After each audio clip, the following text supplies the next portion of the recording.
Hello every one, ഐ+ന്റെ ഒരു പുതിയ വീഡിയോയിലേക്ക് എല്ലാവർക്കും സ്വാഗതം.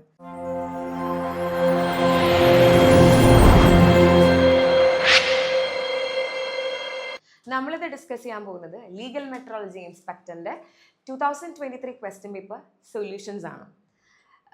Moving on to the first question.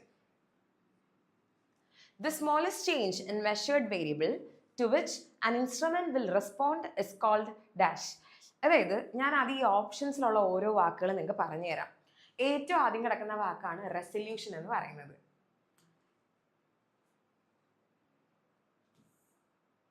Resolution എന്താന്ന് വെച്ചാൽ ഇപ്പം ഒരു ഇൻസ്ട്രുമെന്റ് വെച്ച് നമുക്ക് മെഷർ ചെയ്യാൻ പറ്റുന്ന ഏറ്റവും ഇപ്പം എൻ്റെ കയ്യിൽ ഒരു സ്കെയിൽ ഉണ്ടെന്ന് വിചാരിച്ചോ. സ്കെയിലിൽ വെച്ച് എനിക്ക് ഏറ്റവും ചെറുതായിട്ട് അളക്കാൻ പറ്റുന്നത് 1 മില്ലിമീറ്റർ ആണെന്ന് വിചാരിച്ചോ. അങ്ങനെയാണെങ്കിൽ ഇപ്പം ഏതെങ്കിലും ഒരു ലെങ്ത്തിൽ ഒരു 0.01 മില്ലിമീറ്റർ മാറ്റമാണെന്ന് വിചാരിച്ചോ, അത് എൻ്റെ സ്കെയിലിന് അളക്കാൻ പറ്റില്ല. കാരണം എൻ്റെ സ്കെയിലിന് അളക്കാൻ പറ്റുന്നത് 1 മില്ലിമീറ്റർ ആണ്. 1 മില്ലിമീറ്റർ ആണ് എൻ്റെ സ്കെയിലിൻ്റെ റെസല്യൂഷൻ. ഓക്കെ, 1 മില്ലിമീറ്ററിൽ കുറഞ്ഞ ഒരു ചേഞ്ചും എൻ്റെ സ്കെയിൽ ഡിറ്റക്റ്റ് ചെയ്യില്ല. അപ്പോൾ ഒരു ഇൻസ്ട്രുമെന്റ് വെച്ച് നമുക്ക് മെഷർ ചെയ്യാൻ പറ്റുന്ന ക്വസ്റ്റ്യൻ ഇതാണ്: the smallest change in measured variable to which an instrument will respond. അതിന് റെസ്പോണ്ട് ചെയ്യാൻ പറ്റുന്ന ഏറ്റവും സ്ലൈറ്റസ്റ്റ് ചേഞ്ച് എന്ന് പറയുന്നത് ഈ 1 മില്ലിമീറ്റർ ആണ്. അതിനെയാണ് റെസല്യൂഷൻ എന്ന് പറയുന്നത്.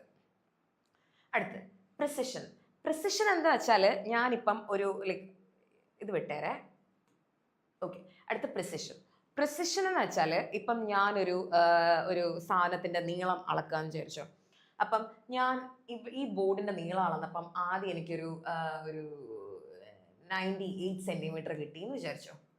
പിന്നെ എനിക്ക് 98.1 സെൻറ്റിമീറ്റർ എന്നും, പിന്നെ എനിക്ക് 98 എന്നും, പിന്നെ എനിക്കൊരു 97.9 സെൻറ്റിമീറ്റർ എന്നും കിട്ടിയെന്ന് വിചാരിച്ചോ. അങ്ങനെയാണെങ്കിൽ ഓരോ തവണ അളന്നപ്പോഴും ഇതിൻ്റെ ഒരു ക്ലോസ്നെസ്, അതായത് ഒറിജിനൽ ഇതിൻ്റെ നീളം 98 തന്നെയാണെന്ന് വിചാരിച്ചോ. അപ്പോൾ ആ 98ൻ്റെ എത്രയും ക്ലോസ് ആയിട്ടാണ് ഓരോ തവണയും മെഷർമെൻ്റ് എടുത്തപ്പോൾ എനിക്ക് കിട്ടിയത്, അതിനെയാണ് പ്രിസിഷൻ എന്ന് പറയുന്നത്. ഓരോ തവണ അളന്ന ആ മെഷർമെൻറ്റിൻ്റെ ഒരു ക്ലോസ്നെസ്, അതിനെയാണ് പ്രിസിഷൻ എന്ന് പറയുന്നത്.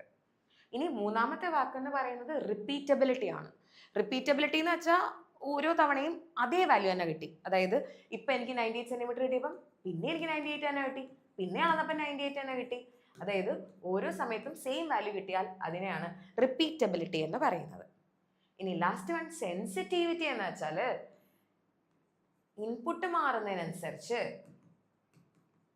ഔട്ട്പുട്ട് എങ്ങനെ മാറുന്നു എന്നുള്ളതാണ് സെൻസിറ്റിവിറ്റി എന്ന് പറയുന്നത്. ഈ 3 വാക്കുകളും ഓക്കെ ആണല്ലോ. മെഷർമെൻറ്റിൽ ഈ 3 വാക്കുകൾ നമുക്ക് ആവശ്യം വരും. അങ്ങനെയാണെങ്കിൽ നമ്മൾ ഇവിടുത്തെ ക്വസ്റ്റ്യൻ എന്ന് പറയുമ്പോൾ ഏറ്റവും സ്ലൈറ്റസ്റ്റ് ചേഞ്ച് ഡിറ്റക്ട് ചെയ്യാൻ പറ്റുന്നത് ഇതിനകത്ത് ഏത് ക്വാണ്ടിറ്റി വെച്ചിട്ടാണെന്ന് റെസല്യൂഷനാണ്. ഓക്കെ, ഇത് മനസ്സിലായി എന്ന് വിചാരിക്കുന്നു. അങ്ങനെയാണെങ്കിൽ ഞാൻ ഇത് വെച്ചൊരു ക്വസ്റ്റ്യൻ ചോദിക്കട്ടെ. അതായത് ലീസ്റ്റ് എറർ +1 പഠിക്കുന്ന സാധനമാണ്. ലീസ്റ്റ് എറർ ഇതിനകത്ത് ആരെ വെച്ച് കണക്റ്റ് ആവുന്നതായിരിക്കും? ലീസ്റ്റ് എറർ എന്താണെന്ന് അറിയാവോ?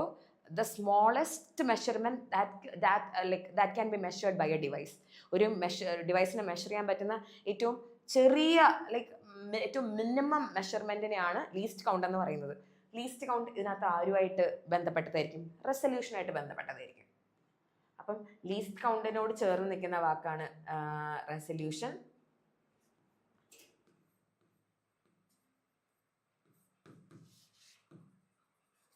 പിന്നെ ഒരു ക്വസ്റ്റ്യനോടെ പറഞ്ഞുതരാം. അതായത്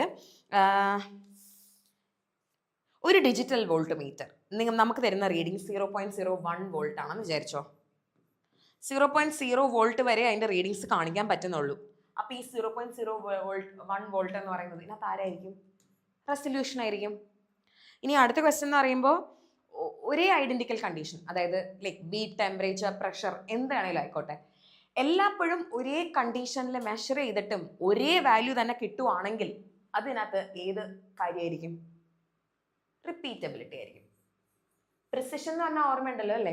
ഒരേ വാല്യൂ ആയിരിക്കില്ല, ക്ലോസ് ആയിരിക്കും. ഒറിജിനൽ ട്രൂ വാല്യൂവിനോട് അടുത്തടുത്ത് നിൽക്കുന്ന ആ ഒരു ക്ലോസ്നെസ് ആണ് പ്രിസിഷൻ. റിപ്പീറ്റബിലിറ്റി എന്ന് പറയുമ്പോൾ റിപ്പീറ്റ് അത് തന്നെ കിട്ടുകയാണ്. അപ്പോൾ ലീസ്റ്റ് കൗണ്ട് എന്ന് പറയുമ്പോൾ റെസല്യൂഷൻ ഓർത്ത് വെച്ചേക്കുമല്ലോ. ഒരേ കണ്ടീഷനിൽ ഒരേ വാല്യൂ കിട്ടി എന്ന് പറയുമ്പോൾ റിപ്പീറ്റബിലിറ്റി ഓർത്ത് വെച്ചേക്കുമായിരിക്കുമല്ലോ. ഓക്കെ, അപ്പം ഫസ്റ്റ് ക്വസ്റ്റ്യൻ മനസ്സിലായി വിചാരിക്കുന്നു. Second question: the non coincidence of loading and unloading curves is known as dash. ഇതിനകത്തല്ല, നമ്മൾ +2 മാഗ്നറ്റിസം ആൻഡ് മാറ്റർ എന്നൊരു ചാപ്റ്റർ പഠിക്കുമ്പോൾ അതിനകത്ത് ഇങ്ങനൊരു ഗ്രാഫ് ഉണ്ട്. ഓക്കെ, അത് തന്നെയാണ് ഇവിടെ. എന്ന് വെച്ചാൽ ഇപ്പം ലോഡ് ചെയ്യുമ്പോൾ എനിക്കൊരു കർവ്, ഇപ്പോൾ ഗ്രാഫ് ചെയ്യുമ്പോൾ എനിക്കൊരു ലോഡ് ചെയ്തപ്പം എനിക്ക് ഇങ്ങനെയാണ് കർവ് കിട്ടിയെന്ന് വിചാരിച്ചോ. അപ്പം തിരിച്ച് അൺലോഡ് ചെയ്യുമ്പോഴും ഇങ്ങനെ തന്നെ കർവ് കിട്ടും എന്ന് ഞാൻ വിചാരിച്ചു. പക്ഷെ എനിക്ക് കിട്ടിയില്ല. തിരിച്ച് ലോഡ് ചെയ്തപ്പോൾ അങ്ങനെ കിട്ടി, അൺലോഡ് ചെയ്തപ്പം ഇങ്ങനെയാണ് കിട്ടിയത്. അങ്ങനെയാണെങ്കിൽ ഈ ഒരു ബന്ധമില്ലായ്മേനെ എന്ത് വിളിക്കും എന്നാണ് ചോദിക്കുന്നത്. ഈ കർവിന് നമ്മൾ മാഗ്നറ്റിസം +2 തന്നെ ഒരു വാക്ക് പഠിച്ചിട്ടുണ്ട്. ഇതിനകത്തുണ്ട് ആ വാക്ക്, ഹിസ്റ്റെറിസിസ്. അപ്പം ഞാൻ അങ്ങനെയാണെങ്കിൽ ഓരോ വാക്ക് നിങ്ങൾക്ക് പറഞ്ഞു തരട്ടെ. ഈ രണ്ടാമത്തെ വാക്കാണ് ഫിഡലിറ്റി. ഫിഡലിറ്റി എന്ന് പറയുമ്പോഴത്തേക്കിന് ലൈക്ക് ദ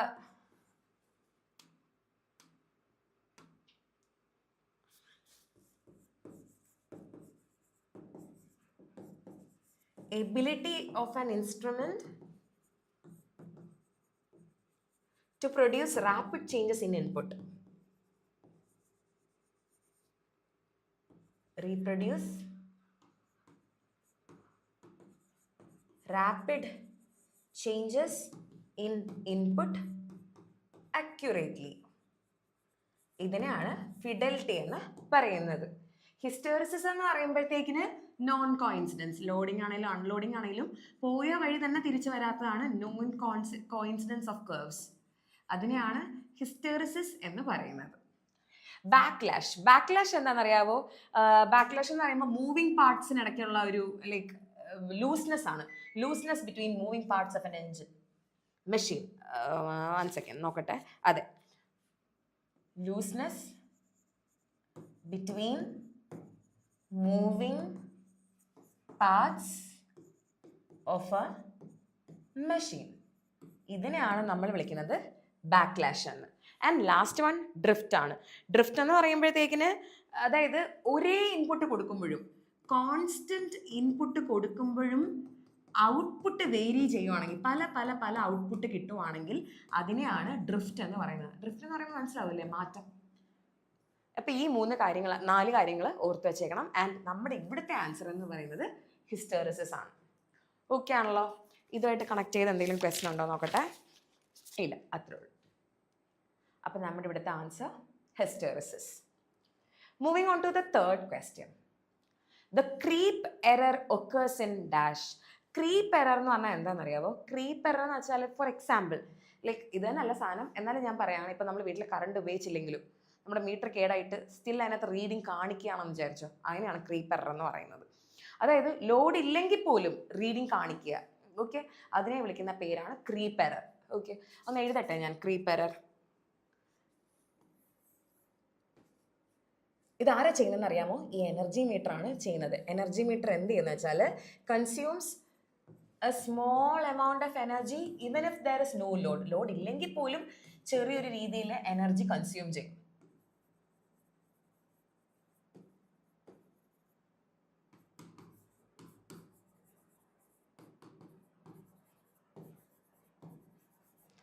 വാട്ട് മീറ്റർ എന്തിനാ ഉപയോഗിക്കുന്നതെന്ന് അറിയാവോ? പവർ ഡിറ്റക്ട് ചെയ്യാൻ വേണ്ടിയിട്ട്. അല്ല, എനർജി അതായത് നമ്മുടെ എനർജി അളക്കാൻ വേണ്ടിയിട്ടാണ് വാട്ട് മീറ്റർ ഉപയോഗിക്കാറ്.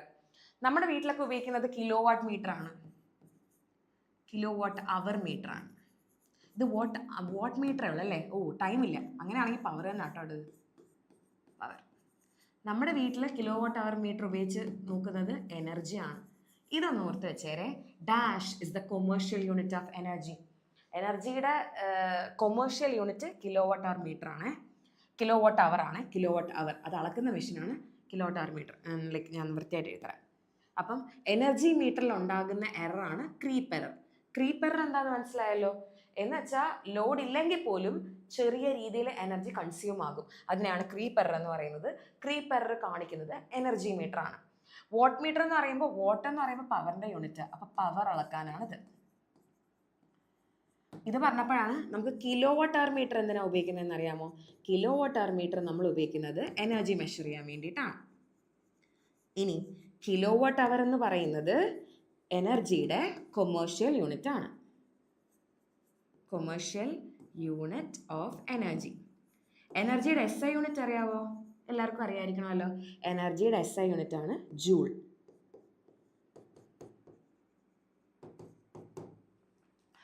ഓക്കെ, മൂവിങ് അയൺ ഇൻസ്ട്രുമെൻറ്റും മൂവിങ് കോയിൽ ഇൻസ്ട്രുമെൻറ്റും നമുക്ക് അടുത്തതിനകത്ത് പഠിക്കാനുണ്ട്. എന്ന് വെച്ചാൽ തൊട്ടടുത്ത ക്വസ്റ്റ്യനിലുണ്ട്. അതിനകത്ത് എന്തെങ്കിലും ബേസ് ചെയ്ത് ഞാനിപ്പോൾ പറയണോ? ലൈക്ക് എറർ ഏതാന്ന് പറഞ്ഞുതരാം. അതായത് മൂവിങ് അയൺ ഇൻസ്ട്രുമെൻറ്റിൽ ഉണ്ടാകുന്ന എറർ ഏതൊക്കെയാണെന്ന് അറിയാമോ? ഫ്രീക്വൻസി എററും ഹിസ്റ്ററിസിസ് എററും ആണ് ഏറ്റവും കൂടുതൽ മൂവിങ് അയൺ ഇൻസ്ട്രുമെൻസിൽ ഉണ്ടാവാറ്.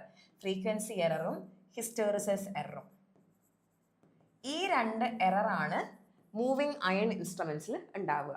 ഇനി മൂവിങ് കോയിൽ ഇൻസ്ട്രുമെന്റ്സിൽ ഉണ്ടാവുന്നത്, ലൈക്ക് മൂവിങ് കോയിൽ എന്ന് പറയുമ്പോൾ അറിയാലോ അല്ലേ, നമ്മൾ 10 മൂവിങ് കോയിൽ ലൗഡ് സ്പീക്കറും ഒക്കെ പഠിച്ചിട്ടില്ലേ? ഇതിനകത്ത് ഉണ്ടാവുന്നത് ടെമ്പറേച്ചർ ആൻഡ് ഫ്രിക്ഷൻ കാരണമുള്ള എററാണ്. ക്രീപ്പ് എറർ ഉണ്ടാവുന്നത് എനർജി മീറ്റർ. ഇതൊക്കെ ഒന്ന് നോക്കി വെച്ചേക്കണേ. അത്രേ ഉള്ളൂ. ഈ ക്വസ്റ്റിന് മനസ്സിലായെന്ന് വിചാരിക്കുന്നു. അപ്പം നമ്മുടെ ഇവിടുത്തെ ആൻസർ ആരാ? Energy meter. Moving on to the third question. The scale of moving iron instruments are dash. ഈ മൂവിങ് അയൺ ഇൻസ്ട്രുമെന്റ്സിന്റെ പ്രത്യേകത എന്ന് വെച്ചാൽ എന്താണെന്ന് അറിയാമോ? അതിനകത്ത് കാണിക്കുന്ന ഡിഫ്ലക്ഷൻ എന്ന് വെച്ചാൽ അതിനകത്ത് കാണിക്കുന്ന റീഡിങ് ആരെ ഡിപ്പെൻഡ് ചെയ്തിട്ടാണെന്ന് അറിയാമോ? കറണ്ടിനെ ഡിപ്പെൻഡ് ചെയ്തിട്ടാണ്. അതായത് ഡിഫ്ലക്ഷൻ എന്ന് പറയുന്നത് ഡയറക്ട്ലി പ്രൊപ്പോർഷണൽ ടു കറണ്ടിന്റെ സ്ക്വയർ ആണ്. കറണ്ട് മാറുന്നതിനനുസരിച്ച് ഡിഫ്ലക്ഷനും മാറും. അപ്പം ഇത് യൂണിഫോം അല്ല. അങ്ങനെയാണെങ്കിൽ മൂവിങ് അയൺ ഇൻസ്ട്രുമെന്റിൻ്റെത് നോൺ യൂണിഫോം ആയിട്ടുള്ള സ്കെയിലാണ്. ഓക്കെ ആണല്ലോ. ഇനി യൂണിഫോം സ്കെയിൽ മെയിനായിട്ട് ആരൊക്കെയാണ് കാണിക്കുന്നതെന്ന് അറിയാമോ? PMMC എന്ന് പറയുന്ന മെഷീനാണ്. ഇനി വേറെ എന്തെങ്കിലും അതിനകത്ത് പറയാനുണ്ടോ? ഇല്ല. പിന്നെ മൂവിങ് അയൺ ഇൻസ്ട്രുമെന്റ് നമുക്ക് ഒരു കാര്യം കൂടെ ഓർത്ത് വെച്ചേക്കണേ. മൂവിങ് അയൺ ഇൻസ്ട്രുമെന്റ് നമുക്ക് AC-യിലും ഉപയോഗിക്കാം, DC-യിലും ഉപയോഗിക്കാം. ഈ ഒരു കോൺസെപ്റ്റോട് ഓർത്ത് വെച്ചേക്കണം. Deflection of a moving iron instrument is directly proportional to കറണ്ടിന്റെ സ്ക്വയർ. അതുകൊണ്ട് തന്നെ അതിന്റെ റീഡിങ് അല്ലെങ്കിൽ സ്കെയിൽ നോൺ യൂണിഫോം ആണ്. PMMCക്ക് മാത്രമല്ല, ലൈക്ക് നമുക്ക് പഠിക്കാനുള്ളതിൽ അയാൾക്ക് മാത്രമാണ് യൂണിഫോം ആയിട്ടുള്ള സ്കെയിൽ ഉള്ളത്. പിന്നെ അത്രേ ഉള്ളൂ. പിന്നെ മൂവിങ് അയൺ ഇൻസ്ട്രുമെന്റിന്റെ വർക്കിംഗ് പ്രിൻസിപ്പിൾ നോക്കട്ടെ. Okay, moving coil and moving iron instruments can be distinguished from their dash. അവർക്ക് രണ്ടുപേർക്കുള്ള ലൈക്ക് മൂവിങ് കോയിൽ ഇൻസ്ട്രുമെന്റിനാണെങ്കിൽ യൂണിഫോം സ്കെയിലും, മൂവിങ് അയൺ ഇൻസ്ട്രുമെന്റ് ആണെങ്കിൽ നമ്മളിപ്പോൾ പറഞ്ഞ സാധനത്തിന് നോൺ യൂണിഫോം സ്കെയിലും ആണ്. ഓക്കെ, അങ്ങനല്ലേ ഞാൻ നേരത്തെ പറഞ്ഞത്? ഒരു സെക്കൻഡ് നോക്കട്ടെ. Moving iron. ഓക്കെ, അപ്പം മൂവിങ് കോയിലിന് യൂണിഫോമും മൂവിങ് അയണിന് നോൺ യൂണിഫോം സ്കെയിലും ആണ്. അപ്പം മൂവിങ് കോയിലിനും ഉണ്ട്, PMMCക്കും യൂണിഫോം സ്കെയിലാണ്. അങ്ങനെയാണെങ്കിൽ ഇവരെ എങ്ങനെ വെച്ച് ഡിസ്റ്റിങ്വിഷ് ചെയ്യാന്നാ പറഞ്ഞേക്കുന്നത്? നമുക്ക് ഇവരുടെ സ്കെയിൽ വെച്ച് ഡിസ്റ്റിങ്വിഷ് ചെയ്യാൻ പറ്റും. ഓക്കെ ആണല്ലോ. ഇതിനെ ബേസ് ചെയ്ത് എന്തെങ്കിലും ക്വസ്റ്റൻ ഉണ്ട്? ഉണ്ട്. വർക്കിംഗ് പ്രിൻസിപ്പിൾ ഒന്ന് പഠിച്ചു വെച്ചേരെ. അതായത് മൂവിങ് അയൺ ഇൻസ്ട്രുമെന്റിന്റെ വർക്കിംഗ് പ്രിൻസിപ്പിൾ. മൂവിങ് അയൺ ഇൻസ്ട്രുമെന്റ്സിന്റെ വർക്കിംഗ് പ്രിൻസിപ്പിൾ എന്ന് പറയുമ്പോൾ magnetic effect of electric current.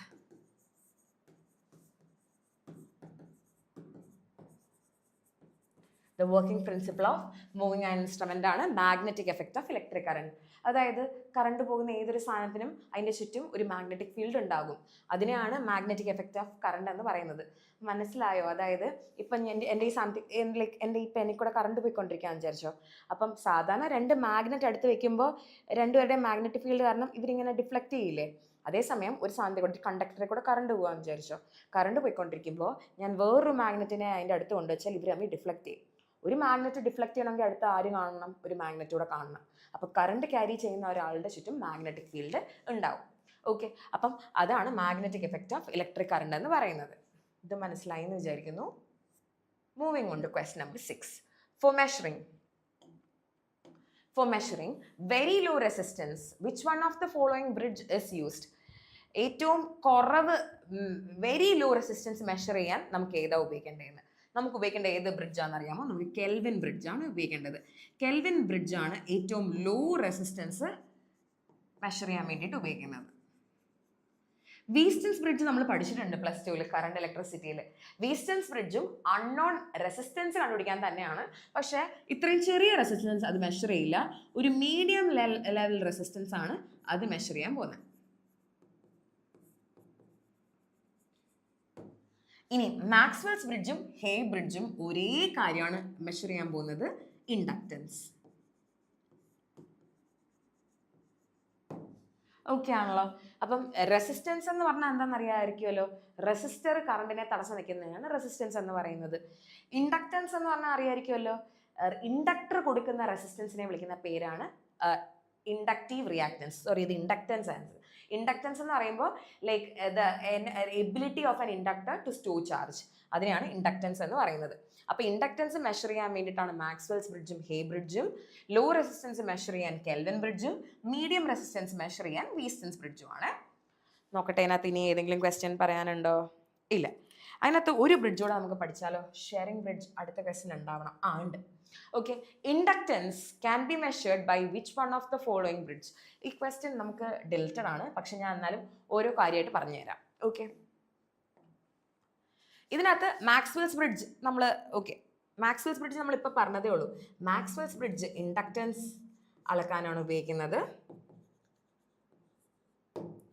പിന്നെ ഇതൊരു AC ബ്രിഡ്ജാണ്, ഇതോടെ ഓർത്ത് വെച്ചേ, AC ബ്രിഡ്ജ്.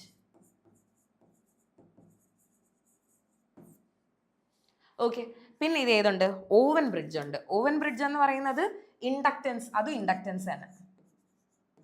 ഇത് രണ്ടൂന്ന് പേരുണ്ട്, അതുകൊണ്ടാണ് ഡിലറ്റഡ് ആയി പോയത്. ഓക്കെ, വിയൻ ബ്രിഡ്ജ് എന്ന് പറയുമ്പോൾ ഫ്രീക്വൻസി, ആൻഡ് ഷെയറിംഗ് ബ്രിഡ്ജ് എന്ന് പറയുമ്പോൾ നമുക്ക് ഇൻഡക്റ്റൻസും കപ്പാസിറ്റൻസും തന്നിട്ട് റെസിസ്റ്റൻസ് കണ്ടുപിടിക്കുന്ന കപ്പാസിറ്റൻസും റെസിസ്റ്റൻസും തന്നിട്ട് അതും ഇൻഡക്റ്റൻസ് കണ്ടുപിടിക്കുകയാണ്. ഓക്കെ ആണല്ലോ. അപ്പം 4 ബ്രിഡ്ജിന്റെ യൂസ് മനസ്സിലായല്ലോ. ഷെയറിംഗ് ബ്രിഡ്ജ് എന്ന് പറയുമ്പോഴത്തേക്കിന് ഇൻഡക്റ്റൻസ് കണ്ടുപിടിക്കാനാണ്, പക്ഷെ അതിനകത്ത് കപ്പാസിറ്റൻസും റെസിസ്റ്റൻസും തന്നിരിക്കും. വിയൻ ബ്രിഡ്ജ് ഫ്രീക്വൻസി കണ്ടുപിടിക്കാനും, ഓവൻ ബ്രിഡ്ജ് ഇൻഡക്റ്റൻസ് കണ്ടുപിടിക്കാനും, മാക്സ്വെൽസ് ബ്രിഡ്ജും ഇൻഡക്റ്റൻസ് കണ്ടുപിടിക്കാൻ വേണ്ടി തന്നെയാണ്. അത് AC ബ്രിഡ്ജിലാണ് സാധാരണ യൂസ് ചെയ്യാറ്. ഓക്കെ ആണല്ലോ. അങ്ങനെയാണെങ്കിൽ നമ്മുടെ ഇപ്പം വരാൻ പോകുന്നതിൻ്റെ ആൻസർ, ഓക്കെ, ഇത് ഡിലറ്റഡ് ആണ്. Question number 8. How many cycles of 15 kilohertz sinusoidal signal will appear on a CRO screen if the sweep frequency is 3 kilohertz? Okay. അപ്പം ഇതിനകത്ത് തന്നിരിക്കുന്ന കാര്യങ്ങളൊക്കെ എന്ന് എഴുതിയാലോ. നമുക്ക് ആദ്യം ചോദിച്ചേക്കുന്നത് നമ്പർ ഓഫ് സൈക്കിൾസ് ആണ്. അറിഞ്ഞൂടാ? Question mark. ഇനി അടുത്ത എന്താ തന്നിട്ടുണ്ട്? സിഗ്നലിന്റെ ഫ്രീക്വൻസി തന്നിട്ടുണ്ട്. കിലോ ഹെർട്സ് തരുന്ന എല്ലാം ഫ്രീക്വൻസി അല്ല, ഹെർട്സ് തരുന്ന എല്ലാം ഫ്രീക്വൻസിയാണ്. അപ്പം സിഗ്നൽ ഫ്രീക്വൻസി എന്ന് എഴുതാം നമുക്ക്. സിഗ്നൽ ഫ്രീക്വൻസി എന്ന് പറയുന്നത് 15 കിലോ ഹെർട്സ് ആണ്. ഇനി സ്വീപ്പ് ഫ്രീക്വൻസി തന്നിട്ടുണ്ട്. സ്വീപ്പ് ഫ്രീക്വൻസി എന്ന് പറയുന്നത് 3 കിലോ ഹെർട്സും ആണ്. അങ്ങനെയാണെങ്കിൽ ഇന്നത്തെ നിങ്ങൾക്ക് തോന്നും കിലോ ഹെർട്സിനെ ഹെർട്സ് ആക്കണ്ടേ എന്ന്. അത് ഞാൻ പറഞ്ഞുതരാം. ഞാൻ അവിടെ ആക്കുന്നില്ല, അതിൻ്റെ കാര്യം ഞാൻ പറഞ്ഞുതരാം. ഓക്കെ, അങ്ങനെയാണെങ്കിൽ നമ്പർ ഓഫ് സൈക്കിൾസിൻ്റെ ഇക്വേഷൻ എന്താണെന്നറിയാമോ? നമ്പർ ഓഫ് സൈക്കിൾസിൻ്റെ ഇക്വേഷൻ ആണ് signal frequency by sweep frequency.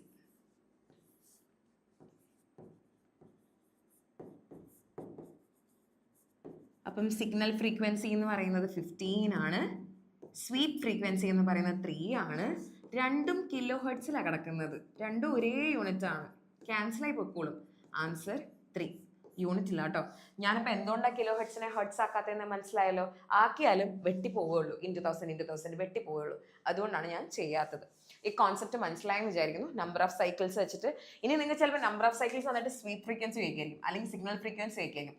ഇതാണ് ഇക്വേഷൻ. ഓക്കെ, സിഗ്നൽ ഫ്രീക്വൻസി കിട്ടണമെങ്കിൽ നമ്പർ ഓഫ് സൈക്കിൾസിനോട് സ്വീപ്പ് ഫ്രീക്വൻസി മൾട്ടിപ്ലൈ ചെയ്താൽ മതി. ഓക്കെ ആണല്ലോ. അങ്ങനെയാണെങ്കിൽ നമ്മുടെ answer 3. 15/3 5.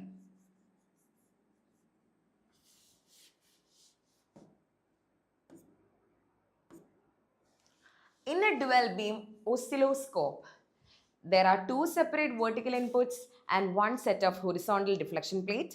There is only 1 vertical input and 2 horizontal deflection plate. There are 2 vertical inputs and 2 horizontal deflection plates, and there is 1 vertical and 1 horizontal input plate. Okay, ഇതിൻ്റെ ഒരു പ്രത്യേകത പറഞ്ഞുതരാം. Dual beam oscilloscope എന്ന് പറയുമ്പോൾ dual beam എന്ന് പറയുന്നത് രണ്ട് signal ഉണ്ടാവും, 2 സിഗ്നൽ ഡിസ്പ്ലേ ഉണ്ടാവും സൈമൾട്ടേനിയസ്ലി.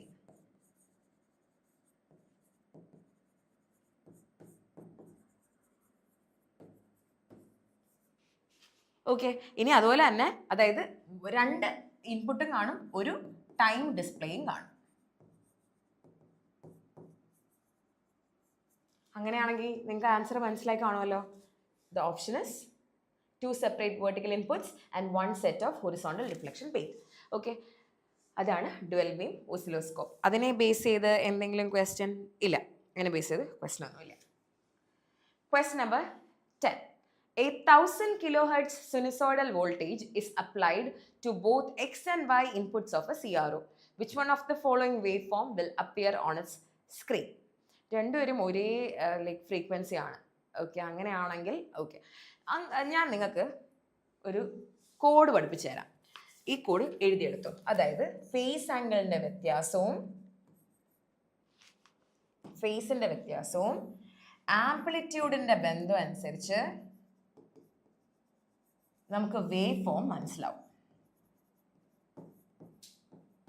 ഓക്കെ, അതായത് ഫേസ് ഡിഫറൻസ് ഒന്നും ഇല്ല, ആംപ്ലിറ്റ്യൂഡ് നോക്കണ്ട, ആംപ്ലിറ്റ്യൂഡിൻ്റെ എന്ത് വേണേലും ആയിക്കോട്ടെ, പക്ഷെ ഫേസ് ഡിഫറൻസ് ഒന്നും ഇല്ല എങ്കിൽ അത് സ്ട്രെയിറ്റ് ലൈൻ ആയിരിക്കും. ഓക്കെ ആണല്ലോ. Second one, 180 degree phase difference ഉണ്ട്, പക്ഷെ ആംപ്ലിറ്റ്യൂഡ് എന്ത് വേണേലും ആയിക്കോട്ടെ, ഈക്വലോ നോൺ ഈക്വലോ ആയിക്കോട്ടെ, അങ്ങനെയാണെങ്കിലും സ്ട്രെയിറ്റ് ലൈൻ ആണ്.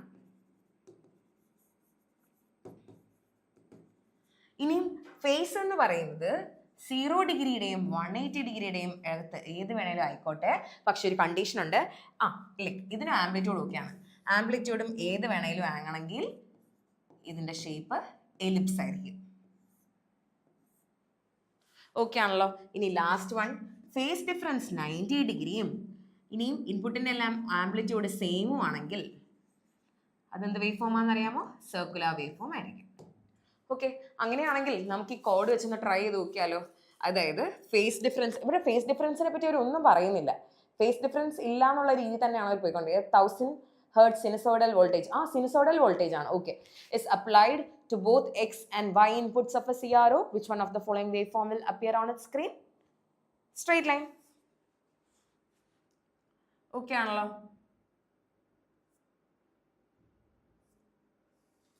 Now, SI unit of luminous intensity is dash.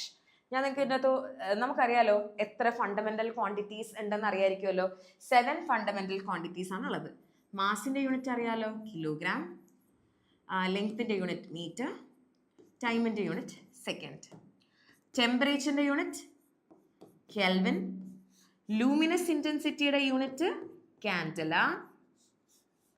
Okay, പിന്നെ ഇനി ആരുണ്ട്? Amount of substance, mole. ഇപ്പം എത്രണ്ണായി? 1 2 3 4 5 6. ഇലക്ട്രിക് കറണ്ടിൻ്റെ യൂണിറ്റ് ആംപിയർ. ഓക്കെ ആണല്ലോ. അപ്പം ഇതിനകത്ത് തന്നിരിക്കുന്ന ആരെയൊക്കെയാണെന്ന് നോക്കിയാലോ. ഇതിനകത്ത് ഇപ്പം ലൂമിനസ് ഇൻറ്റൻസിറ്റിയുടെ ആൾ കാൻഡലയാന്ന് നമുക്ക് മനസ്സിലായി. അടുത്ത് ഡയോപ്റ്റർ ആരുടെ യൂണിറ്റ് ആണെന്ന് അറിയാമോ? Dioptre is the unit of power of lens. ലെൻസിൻ്റെ പവറിനെ നമ്മൾ പറയുന്നത് ഡയോപ്റ്ററിലാണ്. ഇനി അടുത്തത് ലക്സ്. ലക്സ് എന്ന് പറയുമ്പോൾ 2 യൂണിറ്റ് പഠിച്ചു വെച്ചേക്കണേ. ലക്സ് എന്ന് പറയുന്ന യൂണിറ്റും ഉണ്ട്, ലൂമൻ എന്ന് പറയുന്ന യൂണിറ്റും ഉണ്ട്. അപ്പം ലക്സ് എന്ന് പറയുന്നത് എത്രമാത്രം എമൗണ്ട് ഓഫ് ലൈറ്റ് എമിറ്റഡിൻ്റെ യൂണിറ്റ് ആണ് ലക്സ്. അടുത്ത ലൂമൻ എന്ന് പറഞ്ഞാൽ ഇല്ലുമിനൻസിൻ്റെ ആണ്, അതായത് യൂണിറ്റ് ഓഫ് ഇല്ലുമിനൻസ്. ഇല്ലുമിനൻസ് എന്ന് പറഞ്ഞാൽ എത്രമാത്രം എമൗണ്ട് ഓഫ് ലൈറ്റ് ഒരു സർഫസിൽ വന്ന് വീഴുന്നു, അതിനെയാണ് ഇല്ലുമിനൻസ് എന്ന് പറയുന്നത്. Amount of light falling on a surface. അതിൻ്റെ യൂണിറ്റ് ആണ് lumen. ഓക്കെ, അടുത്തത്. അപ്പം ലക്സ് അറിയാം, കാൻഡില അറിയാം, ഡയോപ്റ്റർ അറിയാം. അടുത്ത് ജൂൾ പെർ മീറ്റർ ആരുടെ യൂണിറ്റ് ആണെന്ന്. ജൂൾ പെർ മീറ്റർ എന്ന് പറയുന്നത് ന്യൂട്ടൺ എന്ന് പറയുന്ന സാധനം തന്നെയാണ്. അതായത് ഫോഴ്സിന്റെ യൂണിറ്റ് ആണ് ന്യൂട്ടൺ. അതായത് ജൂൾ പെർ മീറ്റർ എന്ന് പറയുമ്പോൾ ഫോഴ്സിന്റെ യൂണിറ്റ് തന്നെയാണ്.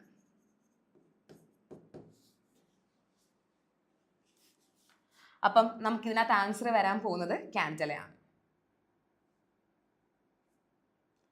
Moving on to question number 12. The mass of an object is measured to be 4.237 gram and its volume is known to be 2.51 centimeter cube. Considering the rule of 4 number of significant figures and the result of a calculation, the density of an object is correctly expressed as. Okay, ഇത് നമ്മൾ ചെയ്യണമെങ്കിൽ നമ്മൾ significant figures എണ്ണാൻ പഠിക്കണം. നമുക്ക് ഇതിനകത്ത് ഇപ്പോൾ ഡെൻസിറ്റിയാണ് ചോദിച്ചേക്കുന്നത്. ഡെൻസിറ്റിയുടെ equation എന്ന് പറയുമ്പോൾ മാസ് ബൈ വോളിയം ആണ്.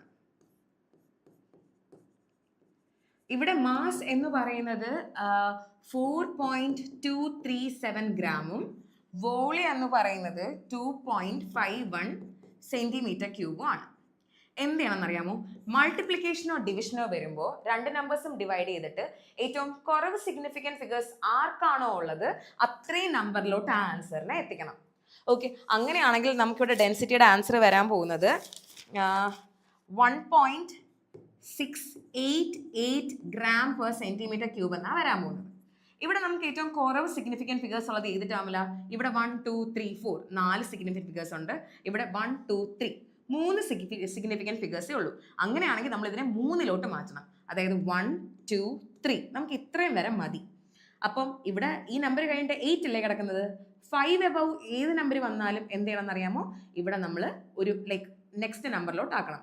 അതായത് നമ്മുടെ ഫൈനൽ ആൻസർ വരാൻ പോകുന്നത് 1.69 gram per centimeter cube എന്നാണ്.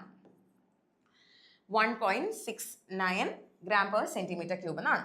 ഓക്കെ, ഇനി നമുക്ക് ഈ ക്വസ്റ്റ്യനിൽ സബ്ട്രാക്ഷനോ അഡീഷനോ വരികയാണെങ്കിൽ എന്താണെന്ന് അറിയാമോ? ഡെസിമൽ കഴിഞ്ഞിട്ട് ഇപ്പം നോക്കിയേ, ഇവിടെ ഡെസിമൽ കഴിഞ്ഞിട്ട് 3 നമ്പർ, ഇവിടെ ഡെസിമൽ കഴിഞ്ഞിട്ട് 2 നമ്പർ. അപ്പം ഡെസിമൽ കഴിഞ്ഞിട്ട് ഏറ്റവും കുറവ് സിഗ്നിഫിക്കൻറ്റ് ഫിഗേഴ്സ് എവിടെയാണോ ഉള്ളത് ആ നമ്പറിലോട്ട് നമ്മൾ അതിനെ മാറ്റണം. അങ്ങനെയാണ് സിഗ്നിഫിക്കൻറ്റ് ഫിഗേഴ്സ് നമ്മൾ കൗണ്ട് ചെയ്യുന്നത്. അപ്പം ഇത്ര വരെ മനസ്സിലായെന്ന് വിചാരിക്കുന്നു. നമുക്ക് അടുത്ത വീഡിയോയിൽ കാണാം. Thank you.